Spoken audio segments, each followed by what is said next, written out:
Hey everybody, hope you're having a great day. If you know it, say it with me. I got my coffee, I got my Bible, of course I have all of you.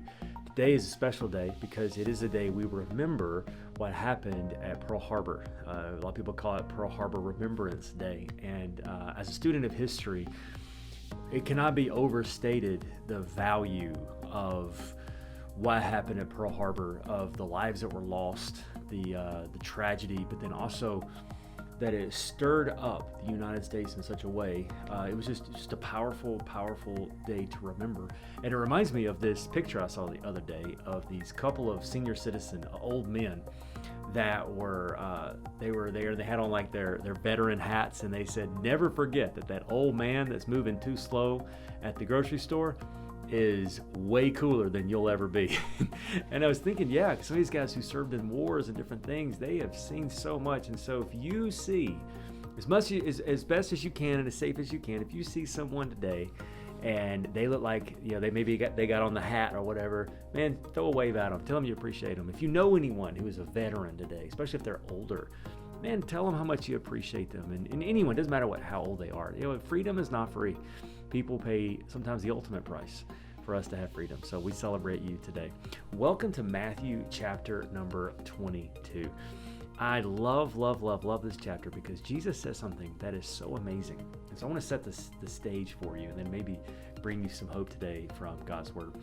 They are testing Jesus. They're asking him these different questions and different things. Can you imagine? I don't know if you've ever done this, but you ever been minding your own business and someone comes up and tries to ask you a question? And they're trying to stump you. Like they're trying to stump you. So they're going to ask tricky questions. Makes you feel uncomfortable, doesn't it? Like maybe you have the personality that you enjoy a good debate, but if not, no one likes a gotcha question, right? A question that you automatically know there's no answer for, right? Trick question. Well, that's what they're doing to Jesus. They come up and they ask him this question. They say, hey, listen, Jesus, what's the most important commandment in the Bible, in the Old Testament? Now there's like hundreds, right? Hundreds. And so Jesus does something that they expect, something that they don't expect. And that's what I want to share with you today. Matthew chapter 22, verse 37 through 40. Jesus replied, you must love the Lord your God with all your heart, with all your soul, and with all your mind. This is the first and greatest commandment. The second is equally important. Love your neighbor as yourself. The entire law and all the demands of the prophets are based on these two commandments. Now, once again, I'm using my own imagination here, but I wonder if this is what happened. They would have expected the first answer, but think about it. You got to nuance the first part of that a little bit if you want to get to a place where you are trying to, because there's a lot in there about loving God. There's also a lot in there about loving other people, right? And so if he'd have said, you need to love God, they would have been like, yeah, but how are you going to do that with everything else? And so they didn't really expect him to say, but wait a minute now. You know what's just as important as loving God is loving others. Because here's the thing. If you love God, but you don't love his kids, then you're not really loving God. If you love his kids, but you don't love God, then that ain't working either. Because here's the thing. I've had people who have came up to me and they have said, believe this, right? That this is crazy. Who've said, something negative about one of my kids. They think they're joking, like, hey, your kid really does this, whatever. And I'm like, excuse me?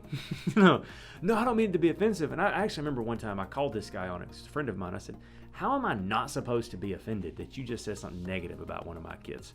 I didn't mean it that way. How am I supposed to take this? I was like, come on now. You can't love me if you don't love my kid, right? But then on the other side is if you say you love my kids, but you don't like me, that don't really work either, right? And so Jesus is saying, hey, listen, I want to raise the bar. You got to love God, but you also need to love his kids. And what I love about this is so simple, right? As a pastor, I get people all the time who tell me, Pastor, you need to go deeper. You need to preach deeper. And what I think they mean is confusing. Like, I want you to say something I don't understand, right? Then I'll know, right, that this is deep, right? Here's the thing. I tell people all the time, how about this? Let's start doing all the simple things and we'll move to something more difficult. Because I still got folks struggling with the simple things, right? Here's the thing. It's so simple, but so hard to do. Love God with everything you've got. And then love your neighbor as you love yourself. That's deep. Because those are two things that aren't always easy to do. Bet money on that, right? You know when it's hard to love God with everything you got? When he doesn't do it your way. I love God so much, you lose your job. God, what are you doing? Well, you asked for a better job. God, you got rid of that one, so you get another one. You know what I mean? You know when it's hard to love your neighbor? I love everybody. And then someone says something mean to you on social media, cuts you off in traffic, says something, you find out one of your kids is getting bullied at school. I don't love everybody. You know what I mean? So simple, but not simplistic. So one of the greatest things you can do is to focus on the things that are simple, powerful. And that can bring me a lot of hope to realize I got some growing to do. But with every step of growth comes the grace to do it. And so if you got a lot of growing to do, it's okay. You got a lot of grace coming as well. I love you so much. I tell you who loves you more than I do, and that's Jesus. He loves you more than you can imagine. He's for you more than you can imagine. You're probably doing better than you realize. You know why? Because you got up one more day. God has not changed his mind about you. I love you so much. I look forward to seeing you here next time on Daily